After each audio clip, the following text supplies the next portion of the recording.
Hello baby boys! Oh well, I love The Sims 2, but a lot of things in this game did not age well at all. This video is just for fun, by the way. I understand the game is a product of its own time, but yeah, in today's video I'm giving you the very top 10 most problematic moments of Sims 2. Number 10. The turn-ons and the turn-offs. This feature came with the Nightlife expansion pack, and it plays a big part on chemistry. But one specific turn-on/turn-off would never be an option in The Sims nowadays. Sims can actually be into or not into fat Sims. So I do feel that body plays a big part on attraction, and I'm not that mad about having this option in my game for realism purposes. But it's just funny to me how that would never be okay nowadays. Can you imagine a Sims 4 update adding this feature? The internet would go crazy. Having hair colors as turn-ons or turn-offs is a little weird as well. I mean, even gray hair is an option. Well, like I said, I'm not mad about this feature, but I can see how this didn't age well. Number 9. The lack of real fat Sims. Yes, in Sims 2 we have 3 body types, but only 2 are available in CreusasiM. And in-game, if your sim works out, they can get fit. All of that is okay, until you realize the fat body is not fat at all. The beauty standards in 2005 were insane. But still, it sucks for a bunch of reasons that we don't have body sliders in this game. Yes, for representation purposes, but also for realism. This is a life simulation game, and we can't be fat. Nowadays we can have extremely fat Sims, so that's much better. But yeah, what the hell, Sims 2? Number 8. The lack of proper Black/Asian representation. For each of the 3 base game hoods, we only got 1 black family, and out of the 3 we only got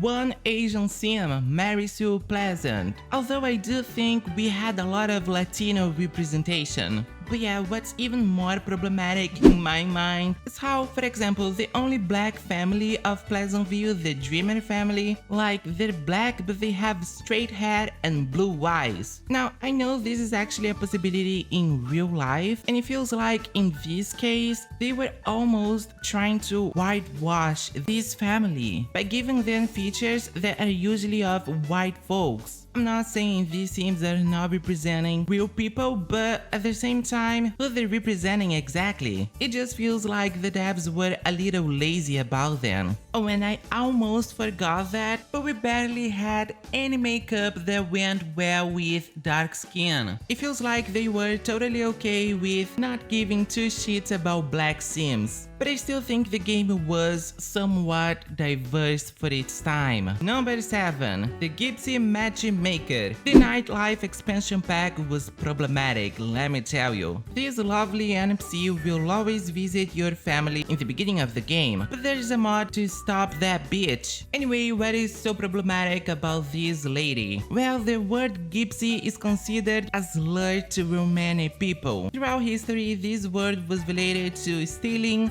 lying, witchcraft, and a lot of other horrible stuff. And on top of that, she's dressed in the most stereotypical way possible. So yeah, this didn't age well. Number 6. The lack of Afro textured and curly hairstyles. This is a problem in The Sims 1, 2, and 3. Only in The Sims 4 this was fixed. But yeah, we got a bunch of Afro hairstyles in The Sims 2 base game, which was great, but then we only got another one in the final expansion pack. So no new Afro hairstyle for 4 years. I would love to see more balanced choices. Like, why were we getting straight hairstyle after straight hairstyle and just a few Afro and curly options? That's all that I'm asking. The game was lacking a lot on that area in my personal opinion. Number 5. Only 4 skin tones. It all comes back to create a sim. But yeah, if you're a Sims 4 player, that might be shocking for you, but we only got 4 skin tones in in The Sims 2. And to be honest, I get it. This was probably not a discussion back then. I'll say this, the lack of more diverse options is exactly why a lot of people will say all Sims from The Sims 2 look the same. It's not that easy creating unique Sims when we only got 4 options for their skin tones. Like, I don't know about you, but my skin tone is definitely not here. I think these skin tones are just representing a few people, but most of us can't see ourselves in these tones. Thank God we have an amazing community and a bunch of beautiful skin tones to download. Number 4. The Tricky Island and the Takamizu Village. Yeah, both vacation hoods are inspired by real locations. Tricky Island reminds me of Hawaii and Takamizu reminds me of China and other similar countries, and that's great. Except, although the culture elements are all there, the Sims living in these hoods do not represent the real people from the real locations these hoods were inspired by. Instead, they just have any randomized appearance. The culture is there, but the ethnicities are nowhere to be found. So it looks like they're just cosplaying real people, and that sucks. Not only this is problematic, it also does not make any freaking sense. Even their names will not reflect these places. They just get a random name from the townie's pool, and that would have been a great opportunity to add more representation to the game, but instead they dropped the ball really hard. Number 3. Sexism. Yeah, the game is a little sexist. For example, did you know most family Sims are women and most knowledge Sims are men? This makes me think they saw women as housewives and guys as nerds, but any sex pattern does not sit right with me. We got 17 family female Sims versus 8 family male Sims, 5 knowledge female Sims versus 16 knowledge male Sims. But on the other hand, we got 14 fortune female Sims versus 11 fortune male Sims. Feels like women were supposed to care more about the family and the house, and guys were more into nerdy stuff and partying. Another crazy limitation based on sex was of course the clothing. One sex didn't have access to the outfits of another, but that sucked for obvious reasons. Sims should be able to wear anything they want. These are just pieces of fabric, cut in shapes that do not mean anything. But male Sims can wear makeup, so that's cool. And female Sims cannot grow beards. To me, any type of limitation based on sex is problematic, and this got in the way of creating transgender Sims as well, although this is a possibility inside of the game, and I have a video on the topic. Thankfully, in The Sims 4, Sims are able to wear anything they want, so that's much better. Number 2. The lack of open LGBT Sims. Yes, we do actually have LGBT Sims in this game, and that's amazing. But for this video, I think it makes sense to point out that we didn't get an open same-sex couple until Sims 3, which as you can imagine, sucks. But still, we had a bunch of LGBT Sims in The Sims 2, such as Nervous Subject, Ariel Cap, Thirst Beaker, Can't Cap, Titania Summer Dream, and Jason Cleveland. So that's cool, but why couldn't they be in a same-sex relationship then?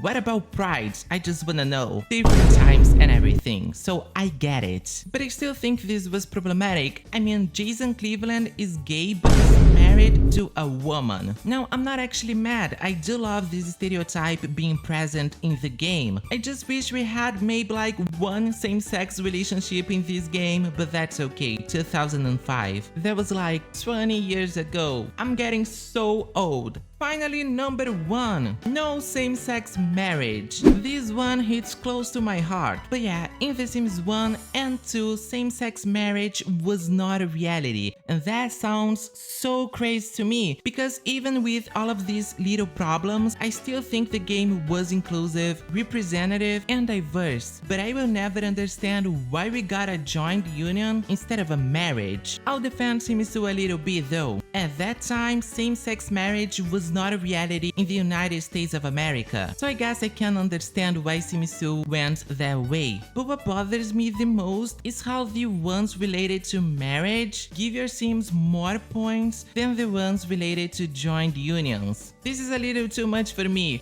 Why, Sims 2? Why? But I mean, none of this would stop me from playing this amazing game. I'm LGBT and I still love and defend Sims 2 to death. That's it for today's video, baby boys. Oh my god, so many problematic moments in this game. That's crazy. Please remember, this video is just for fun. It's not that deep. The game is old, but I still think it was funny to go back and take a look at how the Sims franchise was. We don't want to go back to that. I mean, we totally do when it comes down to gameplay and lore, but not when it comes down to problematic stuff. Thank you so much for watching. Please subscribe, like the video, and leave a comment, and I'll see you in the next one.